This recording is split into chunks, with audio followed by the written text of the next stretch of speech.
こんにちは。最近めっきり寒くなって来月の電気代が心配になってきたゆめです。平年並みの気温らしいですけど、夏が暑かったせいで寒さが身に染みます。皆様も体にはご自愛ください。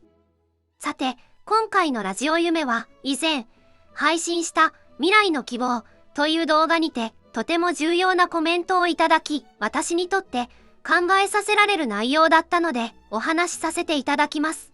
まず、未来の希望という動画ですが、幼鳥の頃に素揚げした子供たちの物語で、その中で素揚げするメリット、デメリットを紹介しました。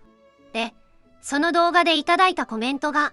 急な災害とかで避難勧告が出たらどう対応するの？手乗りでない子たちを自由に放鳥して避難勧告が出たら、そのままで自分だけ避難するの？という内容でした。いつもでしたらコメントの返信にて回答させていただくのですが、とっても重要な内容でしたので、ラジオで回答させていただきます。まず、動画の中で素揚げするメリットとして手乗りインコになると挙げさせていただきました。そこで、素揚げしない子は手乗りインコにならないと捉えられたのかもしれません。私の動画の作り方、説明不足等の不備があったのですが、今一度この点を説明すると、素揚げした子は巣立った後、すぐに手乗りインコになってくれます。素揚げしなくて巣立った子は、その後の接していく中で手乗りインコになります。素揚げした子でも巣立った後、カゴの中に入れてあまり接していないと手乗りインコにならなくなります。インコと一緒に生活していく中で、お世話の仕方や接し方がとても大切なのです。私は手乗りインコにするようにお勧めしています。飼い主と一緒に生活する中で過度なストレスをかけないためと、以前配信した私は手のひらで赤星インコとお話をしますの中でお話ししたように、赤星インコの体調や感情がわかるからです。概要欄に URL を貼っておきますので、ぜひご覧ください。もし私の動画を見て違う捉え方をされた方がいればごめんなさい。この場をもちまして訂正させていただきます。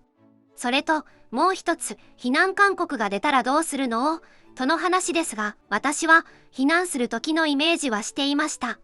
1週間分以上の餌は常備していて、家には高さ1メートルの鳥かごと一辺45センチメートルのケージが2つあるのですが、そこにみんなを入れて避難するイメージをしていました。過去に2度、その状態で引っ越しした経験があるので、避難できると思っていました。で、このコメントをいただいたとき、実際に避難訓練をしてみました。そこで出た問題点を報告させていただきます。まず、みんなを鳥かごの中に入れるのに1時間かかってしまいました。私がいつもと違う行動をしたので、警戒してしまい、なかなか鳥かごの中に入ってくれませんでした。2つ目は、鳥かごが重い。引っ越しした時は、2人で鳥かごを運んだのですが、1人で運ぶとなると、かなり大変です。台車を使うか、車付きの鳥かごを購入する必要があると実感しました。